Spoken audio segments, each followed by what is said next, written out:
finals. Stuff and Bap0. Alright, Rematch starting the winner's game. side. Bap0 won last time.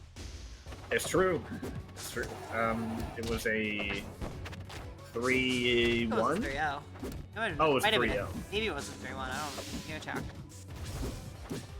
It was 3-0. Okay, it was 3. Alright, well, already out the gate, we're seeing some good percentage coming through. And I'm interested to see how this rematch goes, because it seems like I Do Stuff has been playing a lot more confidently as the sets have gone on. Definitely. I feel like they've just adapted a little better, and they've been hitting better punishes. They've been a little less scared to try these edge guards, you know. And we're still not seeing maybe as much neutral sign as you would expect, and still not really seeing any bash confirms. We're still seeing SDs for sure. Yeah. Kind of interesting too, because like I think this is just Stuff's second recess. Last time he won Novice, and this time he's finals of main. Like I definitely got it. Kind of feel maybe a little shaky at first. Yeah. A little shaky, and apparently the trigger on his controller broke, because we've now missed 2 techs like that. It's very unfortunate. Sometimes it just happens. And kind of where the nerves might be starting to come back, especially knowing that you already lost to Bap0 just like, you know, an hour or so ago. Absolutely. Like, you ran all this way, you don't want to lose to this guy again, you know? Yeah. But both these players have run the gauntlet, done pretty well.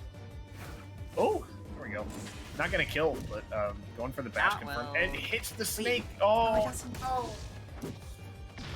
Just barely mistimed it. There we go. Alright, picking it up. Back on last stock anyways. And, you know, despite the 2 really, really early deaths, never mind. That's another death. Right as you say it. Despite the 2 early deaths for Bap0, I mean, he takes game 1. I mean, there's some early deaths for Stuff too. You know, it was kind of Just a little bit, just a little early, maybe. You know, like 20-ish%. That's not that early. I mean, it's alright. Not like a stock's gonna last very long anyway. It's true. Alright, headed to Jules Vale. Yeah, snaking her to her home stage. Yeah, I think counterpicking an air character to the stage is kind of a whack idea, personally. it depends. I think it really does depend. I guess the main thing is, like, their characters tend not to really use platforms as much for a lot of their confirmed, compared to most of the rest of the cast. Not to say the platforms can't help them, but, you know, you need it last. I think that's really kind of part of what makes the stage so scary. Yeah, it is a little scary for sure, just because a lot of the time it is FD, right? But I think what I Do Stuff is looking for here is these grounded combos where they've been carrying them really far off stage. That's definitely true, yeah. That's the clutchest eject. For real. And we saw a lot of this in the first set that they played, where Bap0 was throwing out these ejects, and every single time I Do Stuff would run into it because they were already committed to a move. And I've actually kind of just noticed that as, like, Bap0's been doing a lot of ejects, and it's been working out, like, all of the time. I don't think he's really gotten punished for, like, an on-stage eject once. He hasn't been, because like these ejects, they're very much so panic ejects that I Do Stuff doesn't know how to deal with. Yeah. Because like you see I Do Stuff come in with a dash attack to try and get his hit in neutral, right? Or you see him come in with a bear or an up air or something, and every time he runs into that eject, it almost happened again right there.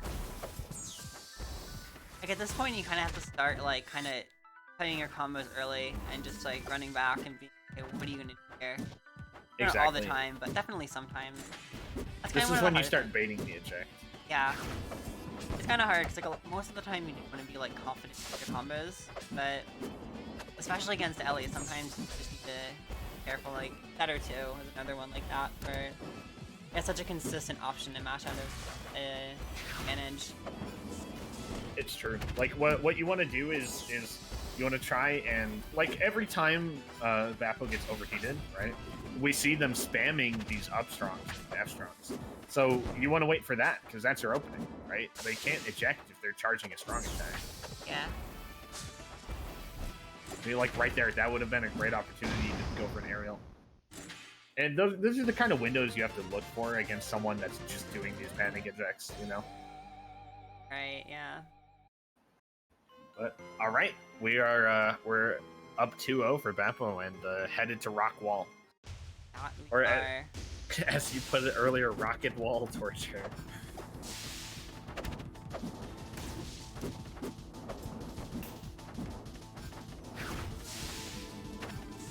Yeah, stuff. When they're like ejecting on top plot, you need to like be preemptively ready for it. You can either try to intercept and like just take it off stage right away, or you can go to top plat and punish the build if you're really not confident on your timing. But the main thing is just kind of like know that a lot of the time, if they're at max heat or like close to max heat, because you gotta remember the timer is determined by their heat. So if they're close to max heat, you pretty much any button you throw out, even your fastest buttons, are gonna get punished by the explosion. You need to be preemptive. If they have low heat, then you should be able to whiff something and still at least not get hit, it's not getting punished. It's true. And like you just need to be a little less committal with your approach options too, because like if they've been doing the eject every single time that you approach, right? And you approach with a dash attack, well, the end lag of your dash attack ensures you're going to get hit by that. Alright. You know, you wanna be more careful with how you're approaching the situation. Kind of just like you have to like shift kind of the way that you play a good amount to deal with players who match out of disadvantage a lot. It's absolutely super obnoxious to learn how to play against. I'm not gonna lie, like it sucks, but it's a really important skill because there are a small handful of characters who can do it super effectively. Yeah, because like we've seen it both the sets that we've seen with these two.